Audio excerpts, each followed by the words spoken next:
तो चलिए कुछ और प्रमुख खबरों की तरफ रुख करेंगे और इसके लिए चलते हैं सीधे न्यूज रूम श्रद्धा के पास। जी श्रद्धा।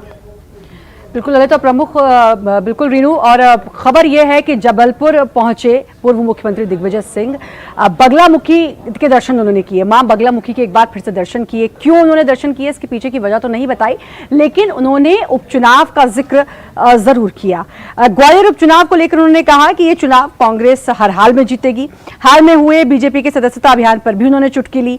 गौरतलब है कि जब भी दिग्विजय सिंह मां बगलामुखी के दर्शन करने पहुंचते हैं तो उसके पीछे कोई ना कोई वजह जरूर छिपी होती है। आस्था के साथ साथ राजनीतिक रूप से दिग्विजय सिंह भक्ति हर बड़े काम के पहले उनकी भक्ति देखने को मिलती है। नर्मदा परिक्रमा यात्रा हो या 2018 का विधानसभा चुनाव, उससे पहले वो मां के दरबार पहुंचते हैं। सरकार बनने के बाद भी दिग्विजय सिंह मां बगलामुखी के दरबार में पहुंचे थे।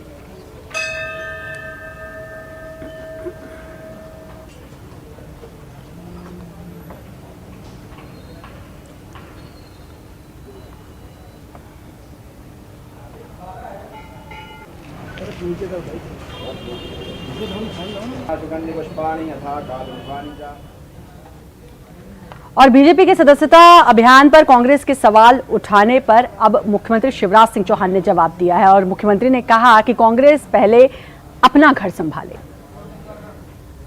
खुली है कि मैडम सोनिया गांधी को हटाने के लिए किसने क्या कहा, चिट्ठी कौन ने लिखी, कौन समर्थन कर रहा है, कौन विरोध कर रहा है। जो कांग्रेस अपना अध्यक्ष तय नहीं कर पा रही, नेता नहीं चुन पा रही, और सच कहने वाले जहां कुचल दिए जाते हैं, दबा दिए जाते हैं, तलवे चाटने वाले वफादार और सच कहने वाले धोखेबाज और गद्दार करार दिए जाते हैं, वो कांग्रेस पहले अपने घर को ठीक ठाक करे। हाँ तो पोल इतनी है कि नीचे से लेकर ठेठ दिल्ली तक पहुंच गई है, ऊपर तक। यहाँ क्या कर रहे हैं, वहां जाए। कांग्रेस में दिल्ली में भी एकाधिकार है और मध्य प्रदेश में भी एकाधिकार है, दूसरा होने ही नहीं। कांग्रेस के अध्यक्ष कमलनाथ, मुख्यमंत्री बनेंगे कमलनाथ जी, फिर नेता प्रतिपक्ष का नंबर आएगा तो बनेंगे कमलनाथ जी, और अब तो नकुल जी के भी पोस्टर लग रहे हैं, युवाओं के नेता नकुलनाथ जी, बाकी कांग्रेस अनाथ। और मध्य प्रदेश बीजेपी के प्रभारी यानी कि विनय सहस्त्रबुद्धे ने अब कांग्रेस पर पलटवार किया है। उन्होंने कांग्रेस पर पलटवार करते हुए कहा कि कांग्रेस की बातों को ज्यादा गंभीरता से लेने की जरूरत नहीं है। साथ ही उन्होंने कहा कि कांग्रेस के नेताओं को ही नहीं पता कि उनके दल में कौन है। उन्होंने सवाल किया कि कांग्रेस का कभी सदस्यता अभियान चलता है, अधिवेशन होता है, भाजपा अपने संविधान के मुताबिक पार्टी और संगठन को सुचारू रूप से लगातार चला रही है। साथ ही उन्होंने कहा कि कांग्रेस भाजपा से सवाल पूछे, ये कोई तर्क नहीं। प्रभारी विनय सहस्त्रबुद्धे मेरे साथ है।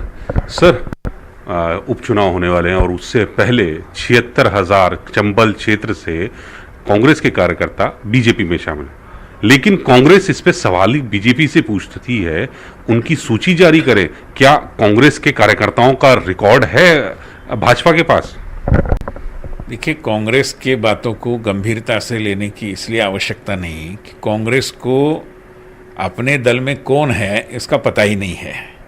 वो कभी मेंबरशिप करते हुए दिखाई देते हैं आपको, कभी उनके अधिवेशन वगैरह होते हुए दिखाई दिए हैं आपको। तो पार्टी संगठन को सुचारू रूप से चलाना ये भारतीय जनता पार्टी में अपनी संविधान के अनुसार लगातार होता आ रहा है। तो इसलिए वो इस तरीके के सवाल पूछे, मैं मानता हूं कि इसका कोई तर्क नहीं है।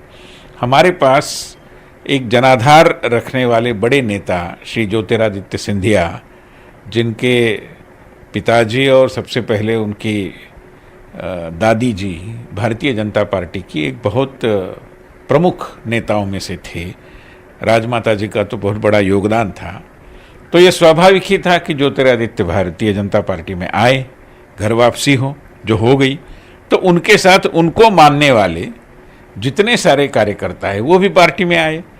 अभी उनकी जो संख्या जिस पर कांग्रेस सवालिया निशान लगा रही है, कांग्रेस को ये समझना चाहिए कि ज्योतिरादित्य के कारण ही तो ये लोग उनके दल में थे। सहस्त्रबुद्धे साहब कह रहे हैं कि कांग्रेस अपने संगठन पर ध्यान दे, भाजपा लगातार काम कर रही और सिंधिया के समर्थक पहले से उनके साथ थे, तो वही अब भाजपा में शामिल हुए हैं। कैमरामैन प्रहलाद के साथ नई दिल्ली से अशरफ काजमी, न्यूज़ 18।